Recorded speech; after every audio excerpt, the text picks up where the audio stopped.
Arab Bedouins' prophecy. From millennium past, there were two types of Arabs, city dwellers and Bedouins. Bedouins are nomads. They travel through the vast deserts and are constantly on the move. Even during the golden age of Islam, when Arabs were the richest and most learned people on earth, Bedouins remained in virtually the same state that they had been for thousands of years, poor, uneducated, and cut off from the rest of the world. Yet Muhammad, peace be upon him, foretold that these Arab Bedouins of his region would one day compete with one another in the construction of tall buildings. "Now tell me of the last hour," asked the man.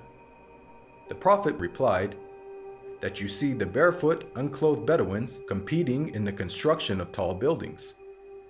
Today we find in the Arabian Peninsula, the Bedouins who used to be impoverished herders of camels and sheep are now not only competing with one another, but also the entire world to construct the world's tallest buildings. How did one of the poorest people on earth, who literally wore rags, become the wealthiest nations on earth? One thing that made this rapid change possible was the discovery of oil. The seemingly empty deserts of the Bedouins had it in abundance. They went from camels to Cadillacs in a single generation.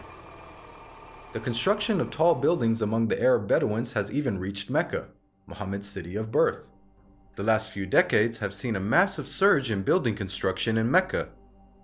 The famous Mecca Clock Tower is currently the third tallest building in the world.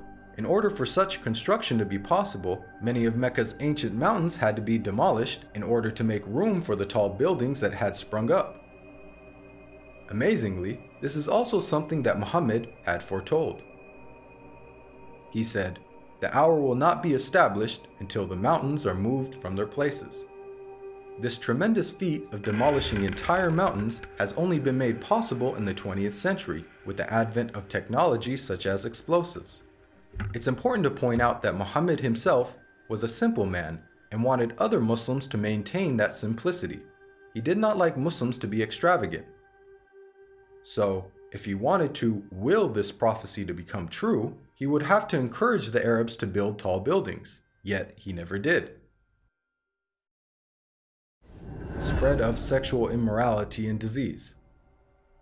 Muhammad, peace be upon him, revealed that the Day of Judgment would not take place until sexual immorality had become so prevalent and normalized that it would begin to be carried out even in public places.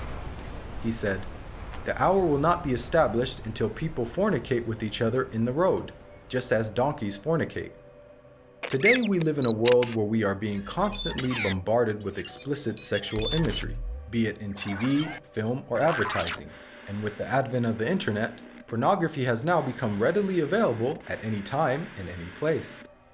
In fact, we are finding more and more stories in the news of people being arrested for having sex in public. And an interesting side note is that the Prophet Muhammad, peace be upon him, described what will be the consequences of such widespread sexual immorality. He said, "Never does sexual perversion become widespread and publicly known in certain people without them being overtaken by disease that never happened to their ancestors who came before them."